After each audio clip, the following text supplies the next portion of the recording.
Osmania university ఎందరో మేధావులను ప్రపంచానికి అందించిన విశ్వవిద్యాలయం. అంతకు మించి తెలంగాణ ఉద్యమానికి అసలు సిసలైన అడ్డ.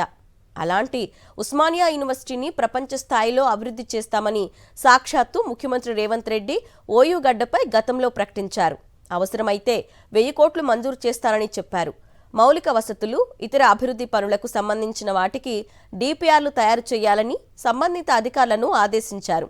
అయినా సరే విద్యార్థుల నుంచి అనేక డిమాండ్లు వ్యక్తమవుతున్నాయి. ముఖ్యమంత్రి రేవంత్ రెడ్డి ఉస్మానియా యూనివర్సిటీ పర్యటనను స్వాగతిస్తున్న విద్యార్థులు, విద్యార్థి సంఘాల నేతలు అదే సమయంలో పలు డిమాండ్లు కూడా చేస్తున్నారు. ఉస్మానియా యూనివర్సిటీ అభివృద్ధికి 1000 కోట్లు ఖర్చు చేస్తారని చెప్పిన సీఎం రేవంత్ ఆ మాటను నిలబెట్టుకుంటూ 1000 కోట్లు మంజూరుకు జీవో విడుదల చేశాకే యూనివర్సిటీలో అడుగు పెట్టాలంటున్నారు. హాస్టల్ భవనాల నిర్మాణానికి, నాణ్యమైన భోజనానికి, తరగతి గదులకు, మారుతున్న కాలానికి అనుగుణంగా ల్యాబ్స్, టీచింగ్ ఫ్యాకల్టీలను ఏర్పాటు చేయాలని కోరుతున్నారు.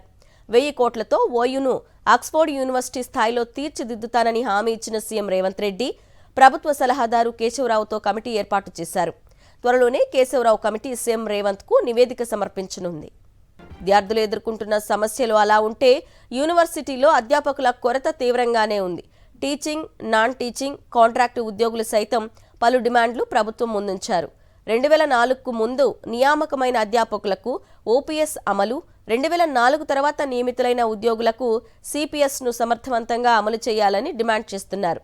దీర్ఘకాలంగా పనిచేస్తున్న కాంట్రాక్ట్ అధ్యాపకులను క్రమబద్ధీకరణ చేయడంతో పాటు యూజీసీ పే స్కేల్ మరియు ఉద్యోగ భద్రత వెంటనే అమలు చేయాలని కోరుతున్నారు.